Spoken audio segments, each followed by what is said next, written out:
Hello there, I hope you're having a wonderful day. In today's video, I'm going to show you how to use iron-on and premium vinyl with the Cricut Expression machine.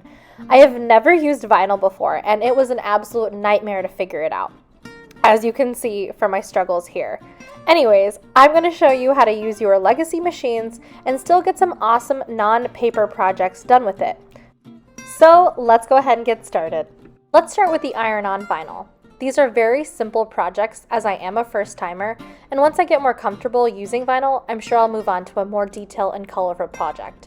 I used the Cricut Iron-On White Vinyl. I got it in a pack of 6 for sale at Joann's online, but you can get it virtually anywhere for not too expensive. Always check for sales and coupons because vinyl can be pretty pricey. I laid out my roll onto my cutting mat and used an X-Acto knife to cut a line across it. Once it was cut, I used a Cricut scraper tool to make sure it was stuck to the board, but you can definitely use a credit card or something similar if you don't have this tool. You want to make sure that the shiny, glossy side of the vinyl is laying on the sticky side of the mat. The great thing about iron-on is you don't need transfer tape. Once it's on, go ahead and turn on your Cricut machine and load the mat. I have my settings set to portrait mode, which is why my vinyl is laid out the way that it is. I recommend this if you're doing a single line lettering. The best way for me using the product that I have, I pressed the flip button on my Cricut and wrote out what I wanted to say backwards, so when I placed it onto my project, it would read the correct way. I did this by writing down what I wanted it to say, and then going from right to left, crossing out the letter as I put it in. For example, I said chestnut.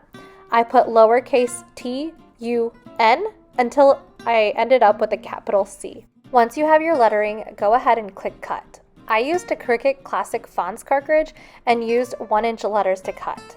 While my letters were cutting, I turned on my little Easy Press iron and I got mine for $50 at walmart.com. Go ahead and unload your mat, and once that's done cutting, go ahead and cut the excess with an X-Acto knife. Taking your weeder tool, which kind of looks like a sharp hook, you want to pick out an angle at the top corner and slowly begin removing the vinyl from the clear backing. Be patient with this as it can take a few tries.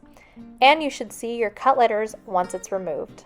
Also, don't forget any openings like E's and A's have. Once that's all done, go ahead and grab whatever you want to add to the vinyl. I have only used iron-on with fabric. I've tried using it with a mug and it did not work for me. No matter, go ahead and take your cut letters and align it where you would like to place it onto the fabric or object that you'd like to put the iron-on on. This dog sweater has stripes, so I'm going to use that as a guide, but feel free to mark it with some chalk and a ruler for extra precision. You can use a thin cloth or piece of fabric over the paper and iron to make sure it does not burn. Hold it there for 30 to 40 seconds, moving in an ironing motion. I did that and then quickly went over the sheet bare with an iron for a few seconds after. Wait for it to cool down and very slowly remove the clear covering. And voila!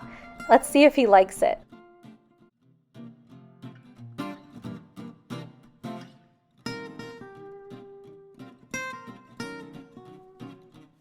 I think he likes it. Now let's move on to premium vinyl. I got these tumblers for really cheap at Joann's and wanted to customize them for myself and my significant other. For these types of projects, you want a clean surface to work on, so you want to wipe it down with a cotton ball and some rubbing alcohol or isopropyl alcohol. I used Cricut Premium Permanent White Vinyl for this project, and the premium vinyl is super cool because it's kind of like a sticker. For this project, you want to lay the backside facing you, so when you cut, the letters are flipped for the transfer tape. I have my Cricut set to portrait mode again, but this time, when you press flip, you can enter your letters as is, and your screen will show you how it looks flipped. As you can see, I wrote out my name Priyanka the regular way, but it's showing up backwards. Carefully remove the backing and you are left with your vinyl. Weed is necessary and grab your transfer tape. You can get transfer tape anywhere. I've also heard you can use painters or masking tape. Cut a piece off the same size as your project and place it right on top of the cut vinyl. The letters should come off smoothly. You can also use a scraper tool for extra support. Go ahead and grab the object you want to place the tape on and carefully place it where you want it to go. You can also add extra vinyl and letter as needed. Just use some more transfer tape, stick, and rub, and it should come right off like a sticker. And here's the final look. You can do so many different projects and use a variety of mediums with vinyl. So if you're getting started with it like me, the possibilities are endless with what you can create. Thank you so much for watching this video. I hope this video helped you get started, and it's all about trial and error, and I know in no time you'll be a vinyl expert and make so many beautiful creations. If you do make something using your Cricut Expression machine, please let me know. I'd love to see what you come up with. If you liked this video, please click the thumbs up and subscribe to my channel. I will be posting more Learn and Create with Me videos using both my Cricut machines, home decor inspiration, and so much more. I post a new video every other Thursday. Thanks again for watching this video, and I hope you have a wonderful rest of your day. Bye!